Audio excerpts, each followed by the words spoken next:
Ahí estamos. Bueno, entonces, ahora vamos a ver el ejercicio 15, que es más corto, pero es un poquito más complicado eh, por el tema de los gráficos, ¿sí?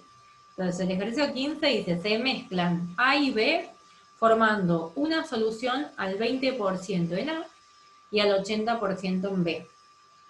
Entonces, vamos a ver, tenemos A y B.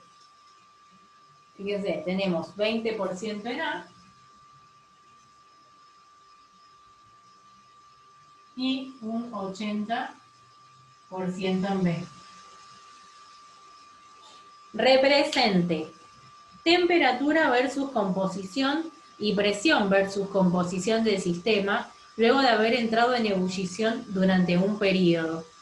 ¿Sí? Acá tenemos que realizar los dos diagramas de fase tradicionales. T versus composición y P versus composición. De dato nos dice... Profe, ahí las fracciones molares serían 0,2 y 0,8, ¿no? Exactamente, ahora vamos a ver eso. Ya que lo dijiste, lo ponemos. La fracción molar de A en el líquido es igual a 0,2 y la fracción molar de B en el líquido de 0,8. ¿Qué quiere decir ese por ciento? Ese por ciento es porcentaje generalmente de peso en volumen de la solución, ¿sí? Y fíjense que ambos porcentajes, peso en volumen, suman un 100%. Si yo eso lo traslado a fracción molar, la fracción molar saben que suman 1, porque voy a tener la unidad. Entonces puedo pasar ese porcentaje de peso en volumen a fracción molar. Y va a ser, como dijo la compañera, 0,2 y 0,8 respectivamente. Vamos a prestar atención a los datos que nos está brindando este problema. Dice que A y B forman un azeótropo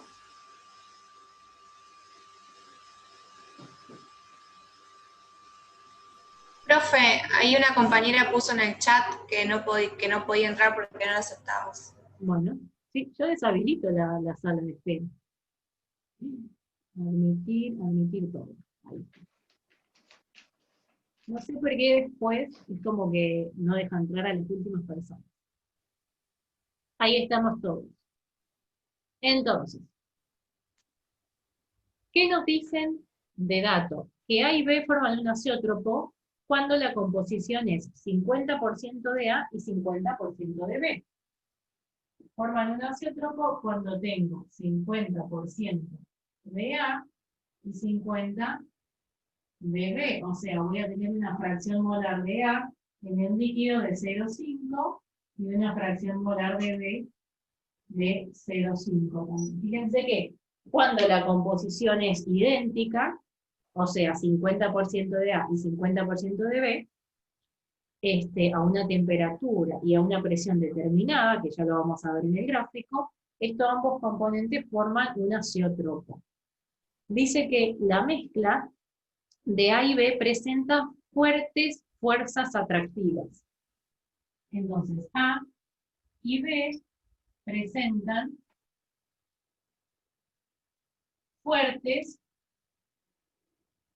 fuerzas y esas fuerzas son atractivas. ¿Qué nos quiere decir? Vamos a ver y pensar, ¿qué nos quiere decir con que A y B presentan fuertes fuerzas atractivas? ¿Qué es un desvío negativo?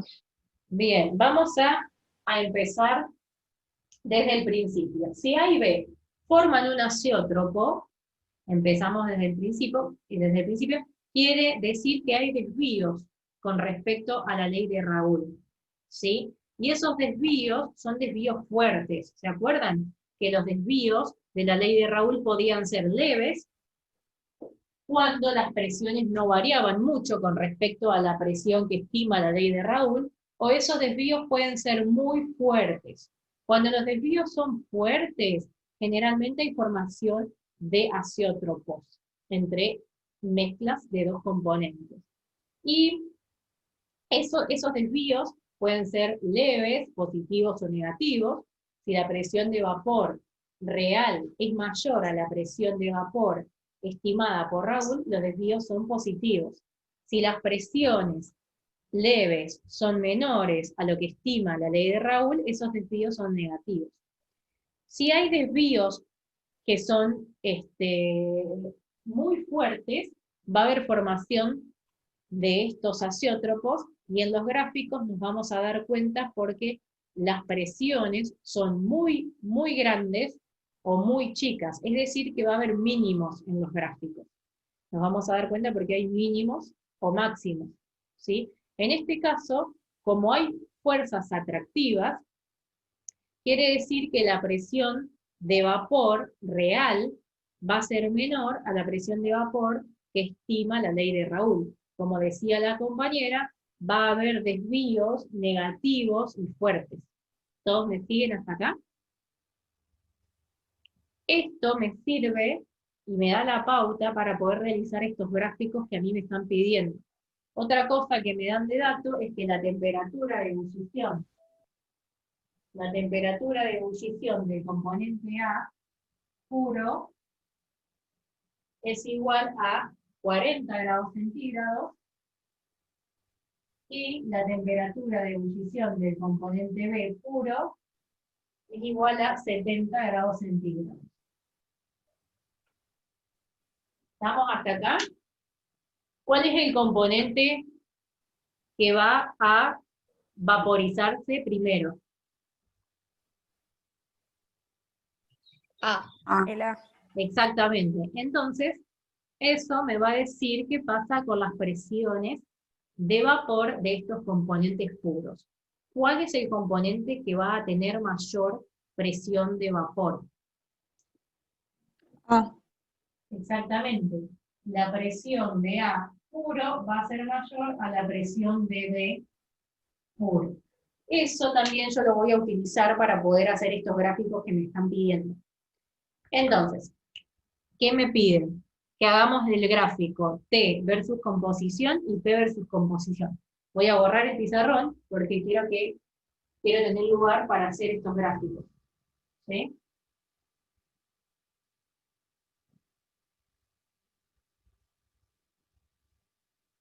Vamos a hacer primero el de P versus composición y después hacemos el de P versus composición.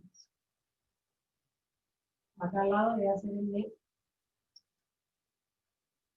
Bien, P en milímetros de mercurio, y acá T, vamos a poner en grados centígrados. Versus composición de qué componente, el que ustedes quieran, de nuevo. Yo voy a elegir hacer, como hice hoy, el de 1. 0 a 1, la fracción molar del componente A, del líquido, y acá si tengo 1, 0, la fracción molar de B en el líquido. ¿Ven bien ahí? De este lado lo mismo, 0, 1 para la fracción molar de A en el líquido, y 1, 0 para la fracción molar de B en el líquido. ¿Sí? Yo me tengo que guiar siempre por la composición que está en la parte superior, o sea, para la del componente A. Pongo abajo los datos del componente B para que me sirvan de referencia. ¿Sí? Hagan ustedes mejor el gráfico en sus casas porque a mí me sale más o menos. Usen regla.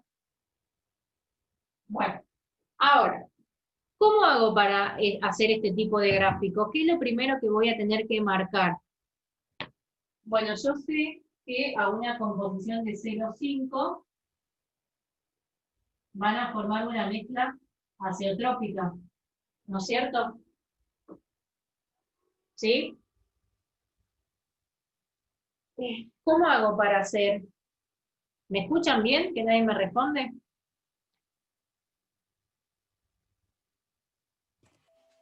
Sí, profe. Perfecto. Profe.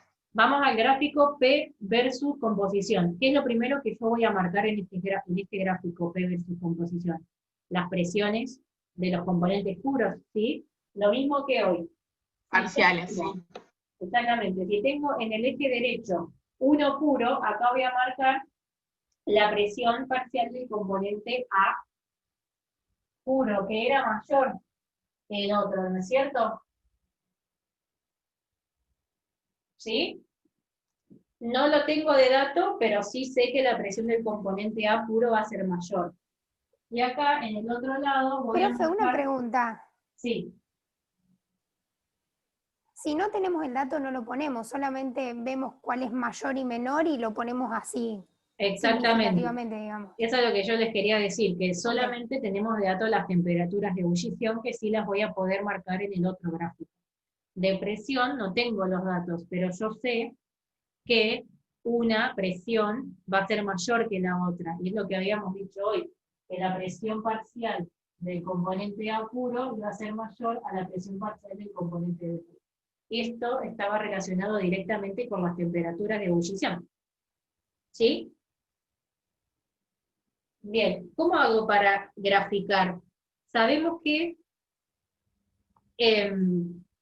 si esta mezcla sería una ideal, la ley de Raoul que la rige sería esta, ¿no es cierto? ¿Se acuerdan? Si ambos componentes formarían una mezcla ideal, la ley de Raoul que regiría la presión de vapor de la solución sería esa. Pero sabemos que esto no pasa porque esta mezcla es una mezcla real y que por lo tanto va a haber desvíos. Ya sabemos que los desvíos son negativos y que encima son muy fuertes, por lo que va a haber un mínimo. Entonces, lo que Profe, se cortó. no sé qué pasó, pero creo que se cortó. Profe, se cortó, ahí volvió. Bien. Igual sigue grabando por lo que veo acá. Bien. Volvimos. No escuchamos lo que dijiste, lo del gráfico. Bien, lo que yo les quería decir es que si esta mezcla sería ideal, si esta mezcla líquida sería ideal, a la mezcla esta estaría regida por la ley de Raoul. Si yo representaría gráficamente la ley de Raoul, sería esta recta lineal que yo puse en línea punteada en rojo, ¿la ven?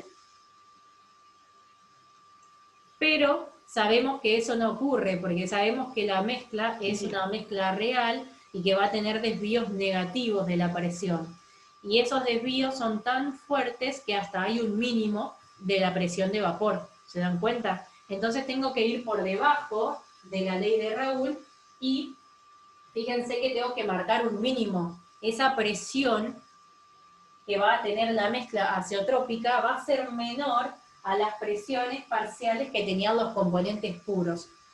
Porque, exactamente, me pregunta Iván, ¿es un desvío negativo? Sí, pero lo otro que tiene de importante es que no es un desvío negativo leve, es un desvío negativo fuerte. Por eso se marca un mínimo, y por eso ese mínimo que va a tener la mezcla azeotrópica es menor a las presiones parciales que tienen los componentes puros. ¿Se dan cuenta de eso?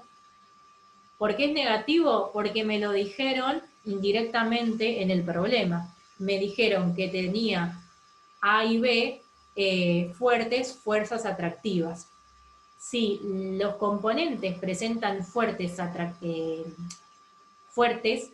fuerzas atractivas, por un lado hay que analizar fuertes. Si hay fuertes, los desvíos son fuertes. Y si las fuerzas son atractivas, quiere decir que hay un mínimo en la presión de vapor.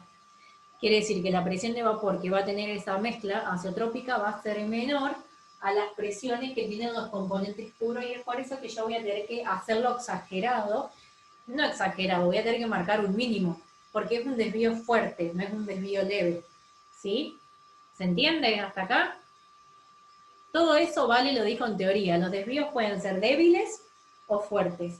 Si es débiles, se van a dar cuenta que va a ir por debajo de la ley de Raoul, pero no va a ser una cosa muy exagerada. Y si son fuertes, sí hay mínimos. Y se ve que la presión va a ser diferente a la que tienen estos dos compuestos por separado. Acá me preguntan que si hubiese dicho que las fuerzas serían repulsivas, habría desvíos positivos si esas fuerzas son fuertes, también hubiese visto un máximo en la presión de vapor. ¿Sí? Bien, perfecto. Entonces, una vez que yo sé esto, voy a borrar lo que había puesto de la ley de Raoult, porque realmente no está pasando eso. Y fíjense que voy a terminar el gráfico así. Este gráfico va a estar representado de esta manera. ¿Por qué? Fíjense que esta zona, de nuevo, me va a quedar dividida en 3. Acá arriba, ¿qué estaría representando yo? ¿Se acuerdan que Líquido. Vapor. acá arriba, se acuerdan que tenía el líquido? ¿Sí? Acá abajo voy a tener el vapor, y en La transición. esas transiciones, líquido-vapor en las dos. Entonces, fíjense que la mezcla azeotrópica va a estar constituida a una composición de 0,5 de A y 0,5 de B. En este Profe, punto, sí. perdón, pero acá en la transparencia, arriba está el vapor y abajo está el líquido. En los desvíos negativos. Ay, no, perdón, me confundí. Eso es cuando es temperatura. Cuando está Ahora graficando la íbamos a ver temperatura la versus la presión diferencia de molar. la temperatura. Exactamente, para la temperatura es así. Bien. Entonces, fíjense que la mezcla azeotrópica solamente va a existir en ese punto. Este diagrama P versus composición se da a temperatura constante, ¿eh? Eso tienen que saber. Entonces, a una dada presión, que es esta presión, y a una dada temperatura, y a esta composición, o sea, se tienen que cumplir 3 cosas. La composición, la temperatura y la presión, en ese punto solamente va a estar la mezcla azeotrópica. ¿Sí? Entonces, si yo hoy ubicaba la composición que tenía al inicio, que se acuerdan que era 0,2 de A y 0,8 de A, ¿dónde va a estar A más o menos? Acá. Vamos a suponer que A está acá. ¿Sí? Ya vamos a ver qué pasa. Pero fíjense que a esa composición que yo tenía de 0,2 de A y 0,8 de B, no se va a dar la formación del azeótropo. ¿Se dan cuenta de eso? Porque fíjense que estoy a otra composición. Bien, vamos a hacer ahora el gráfico T versus composición. ¿Cómo hago para hacer el gráfico T versus composición? Fíjense que el componente B presentaba una presión de vapor bajita. ¿Y cómo era la temperatura de ebullición? ¿Se acuerdan que era de 70? Mayor. Entonces la ponemos ahí. Esto es igual a la temperatura de ebullición de B, 70 grados centígrados. Entonces fíjense que ahora me va a quedar opuesto. ¿Sí? Y la temperatura de A era de 40. Esto sería la temperatura de ebullición de A. ¿Sí? ¿Se dan cuenta? Fíjense que ahora se van a invertir las temperaturas. Y yo pregunto, si hay un mínimo en la presión de vapor, ¿qué pasa con la temperatura de ebullición? Máximo. Un máximo. Exactamente. Los azeótropos que presentan desvíos negativos fuertes y por lo tanto van a tener mínimos de presiones de vapor, van a tener máximos en la temperatura de ebullición. Entonces eso me va a dar la pauta para poder hacer este gráfico. Fíjense, 0,5 lo tenía también de este lado, y ahora voy a tener un máximo. ¿Cómo sé yo que estoy dibujando un máximo? Porque la temperatura de ese máximo tiene que superar a las temperaturas de ebullición que tienen los componentes puros. Y acá de nuevo, la mezcla azeotrópica se va a formar solamente en ese punto, a esa dada temperatura, a esa dada presión y a esa dada composición. Profe, se corta. ¿Se corta mucho? Esperen que voy a ver el internet cómo anda. Gordi, ¿vos estás usando internet?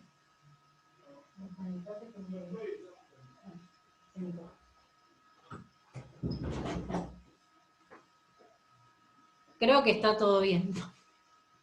Vamos a seguir así y que sea lo que sea. ¿Me escuchan ahí bien? Profe, ¿podría repetir? Sí. Sí. La parte a partir del máximo de la temperatura y Bien. ahí quedé. Estos azeótropos que tienen mínimo de presión de vapor van a tener un máximo en la temperatura de ebullición, ¿sí? Eso significa que el azeótropo en este punto va a tener una temperatura de ebullición superior a las temperaturas de ebullición que tienen los componentes puros. Fíjense que la temperatura de ebullición va a ser superior a 70 y superior a 40, obviamente, también. ¿Se entiende eso? Hay un máximo en la temperatura de ebullición.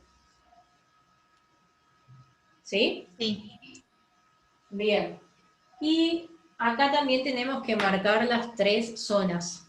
Fíjense, si yo tenía vapor acá voy a tener líquido, acá voy a tener vapor, y en esta transición voy a tener el líquido y el vapor. ¿Sí? Profe, ¿por qué esa transición solo en un lado y no en las dos partes de la No, es en las dos, gráfica? pero como yo ahora voy a hacer un gráfico, ustedes pónganlo en las dos, pero como ahora voy a hacer un gráfico acá, me quiero dejar esto libre. Ah, listo, listo. ¿Sí? Y voy a usar el verde para hacer lo que sigue. ¿Por qué? Porque este ejercicio nos pedía que hagamos estos gráficos P versus composición y T versus composición para esta mezcla de 20% de A y de 80% de B cuando entraban en ebullición por un rato. Entonces eso es lo que ahora tenemos que representar. Si entran en ebullición en un rato, ¿cómo lo puedo representar a esto acá yo? Si entran en ebullición. Si entran en ebullición, fíjense que yo puedo tener un punto ahí, ¿sí? El primer puntito significa que recién va a empezar en ebullición. O sea, se va a ver la primer gota de vapor. Si estoy en el medio, significa que ya está en vaporización hace un tiempo, y luego, cuando llego a la transición de líquido, significa que la última gota de líquido va a empezar a pasar a la otra fase. ¿Sí? ¿Se dan cuenta de eso? Para esto puedo hacer lo mismo.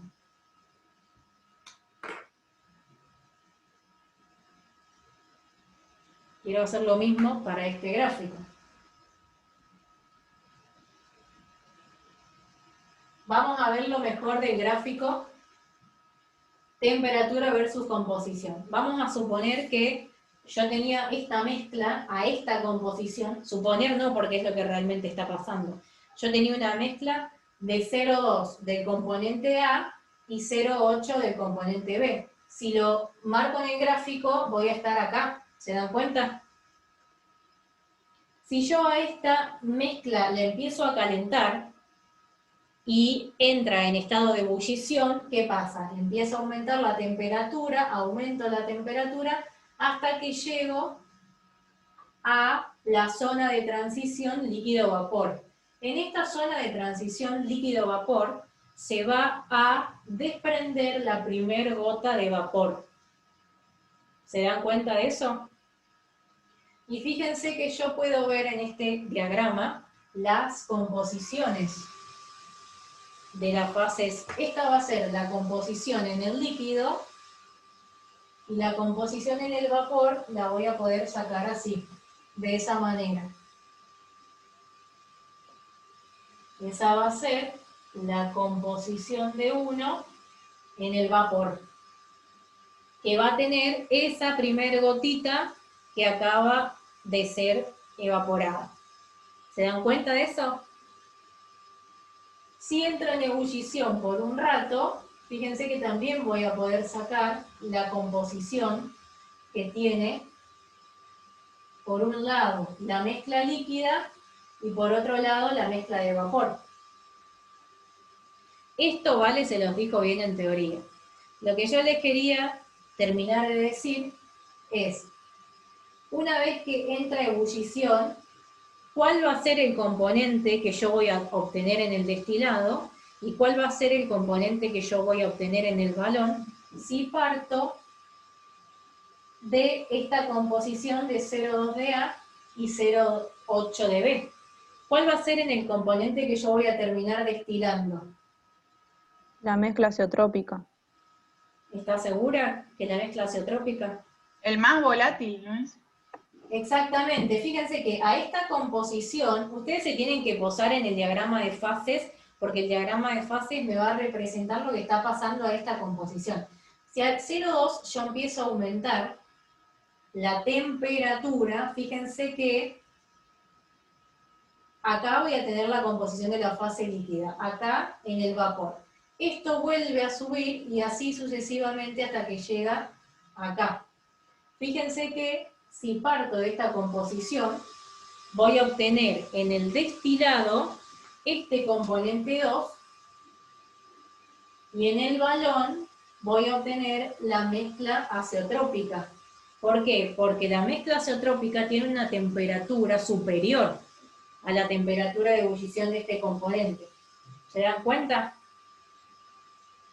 Entonces, si la fracción molar del componente 1 en el líquido es menor a la fracción molar de la mezcla azeotrópica, yo voy a obtener en el destilado el componente 2 y en el balón voy a obtener la mezcla azeotrópica. ¿Se dan cuenta de eso?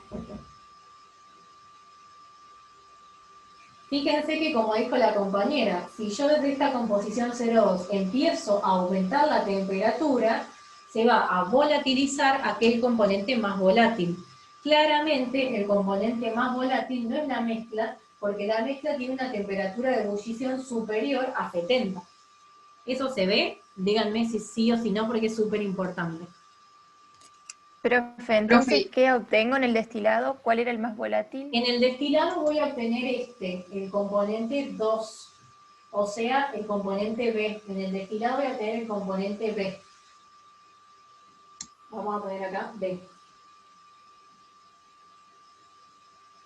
Profe, ¿y si arrancarías con una fracción molar mayor a la de la mezcla azeotrópica, sería al revés? Exactamente. Fíjate que esto es lo que yo le quiero poner acá. Si parto de una fracción molar mayor a la de la mezcla azeotrópica, sería al revés. Voy a obtener el destilado, el componente A. Y en el balón, de vuelta, la mezcla azeotrópica. Porque la mezcla azeotrópica tiene un máximo de temperatura. ¿Se dan cuenta? Es un máximo. ¿Cómo puedo hacer yo para destilar la mezcla azeotrópica? Tengo que partir de 0,5 y empezar a aumentar la temperatura hasta llegar a esta temperatura para destilar la mezcla azeotrópica. No es el caso de nuestro ejercicio. En nuestro ejercicio teníamos una composición de 0,2, estábamos a una composición menor que la mezcla azeotrópica. Entonces, si empiezo a aumentar la temperatura, voy a terminar por destilar este componente 2. Y en el balón va a quedar la mezcla azeotrópica. ¿Se ve? Si ahora arrancaría del otro lado una fracción molar mayor a la mezcla azeotrópica, fíjense que voy a terminar por destilar el componente A. Y de nuevo en el balón me va a quedar la mezcla azeotrópica. Entonces, ¿cómo puedo hacer yo para destilar la mezcla azeotrópica? Tengo que partir de esta composición e ir aumentando la temperatura hasta llegar a ese máximo, hasta llegar a la temperatura de ebullición de la mezcla azeotrópica, que va a ser superior a estas dos. ¿Se entiende eso? Profe, ¿y qué quedaría en el balón si destilás la mezcla azeotrópica? Si destilás la mezcla azeotrópica, creo que no quedaría nada, porque la mezcla azeotrópica está compuesta por el componente A y el componente B, y están justo en esa composición.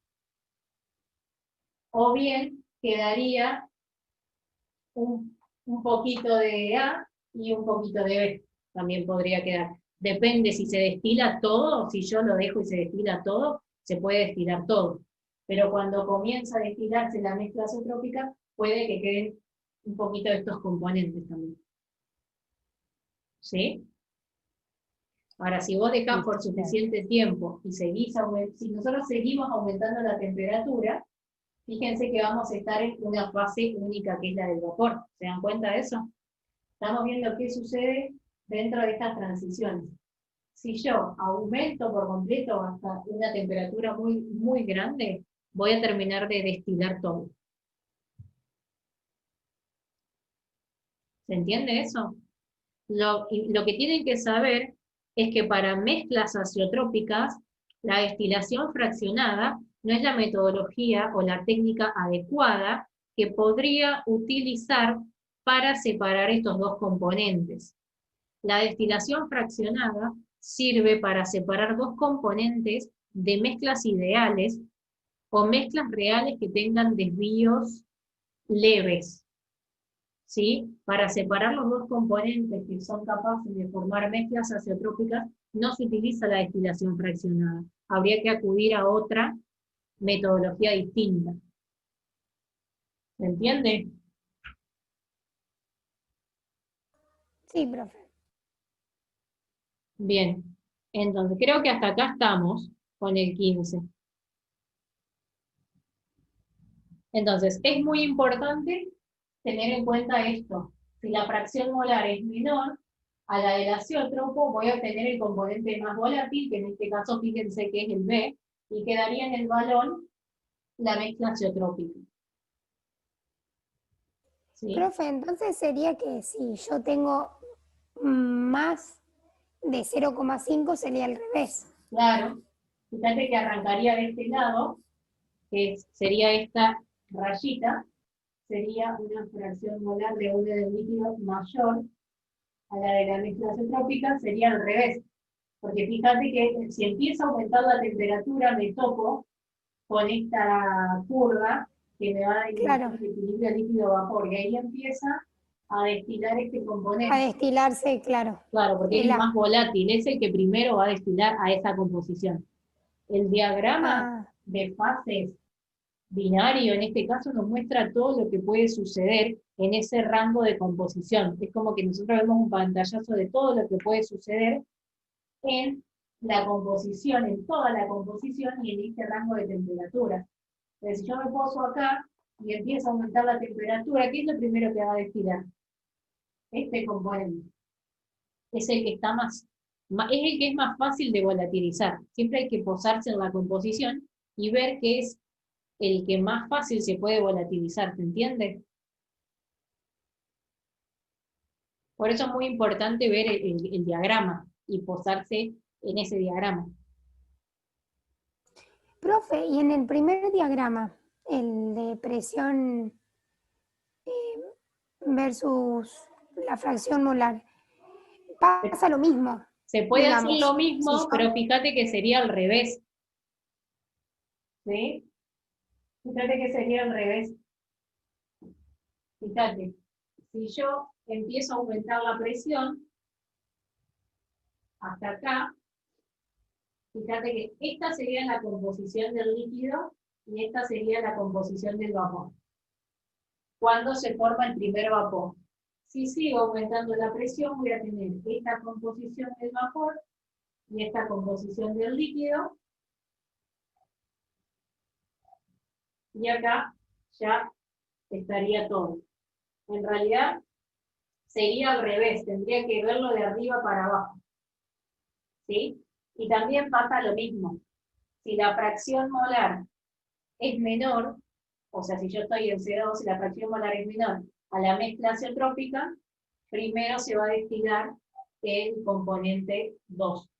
Y va a quedar la mezcla azeotrópica en el balón. A mí me gusta ver el tema de la destilación fraccionada en los diagramas de temperatura versus composición, porque ahí puedo ir viendo el aumento de la temperatura. En el caso de la presión es como que sería al revés, ¿se entiende? Claro, porque si aumento la presión, disminuye la temperatura. Claro. Sí, pero sería Es más lo fácil, mismo. es más fácil verlo en el otro. Es más fácil verlo en el otro, exactamente. Ok, ahora entendí. Se me había hecho un poco de lío. Bien, bueno, me alegro. Traten de hacerlo, pero es lo mismo. Fíjense, si la fracción molar es menor a la del azeótropo, se termina destilando este. Y queda este en el balón. Y si arranco desde acá, se va a destilar el componente A y va a quedar en el balón este. ¿Sí? ¿Tienen otra duda? ¿O hasta acá estamos? Profe, yo tengo una duda, cuando en el primero que te queda el destilado en B y la mezcla en el balón, y la mezcla azeotrópica, ¿qué pasaría con el A, con el componente A? ¿También queda con la mezcla azeotrópica en el También balón? queda con la mezcla azeotrópica. Sí, Gracias. sí, sí, sí. Y viceversa, para el otro. Pero lo que yo les quería decir es que la mezcla azeotrópica nunca se va a terminar de destilar si yo no aumento la temperatura hasta esa temperatura y si no me poso sobre esa composición, ¿se dan cuenta? Porque en este caso estamos frente a un máximo de temperatura. Fíjense que en las teorías, Vale analiza lo mismo que nosotros estamos haciendo, pero para una mezcla que tiene un mínimo de temperatura. Entonces, si tenés un mínimo de temperatura, puede que empiece a destilar primero la mezcla azeotrópica. ¿La mezcla azeotrópica solo se determina experimentalmente? Sí. Sí, se determina la composición, la presión y la temperatura a la cual se forma esa mezcla azeotrópica. Porque ustedes fíjense que si nos movemos de ese punto, ya no estamos en presencia de la mezcla. ¿Se dan cuenta?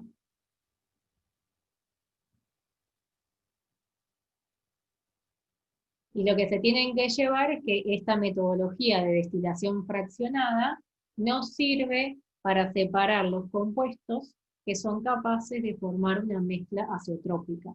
Sí sirve para mezclas ideales o mezclas reales que tienen desvíos leves. Habría que buscar otra metodología para poder separar los compuestos.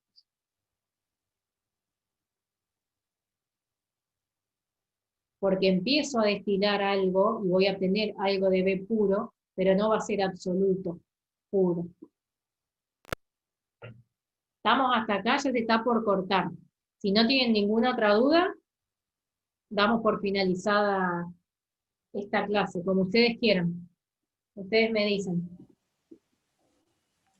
Gracias, profe. Bueno, Gracias, dale, profe. Gracias, profe.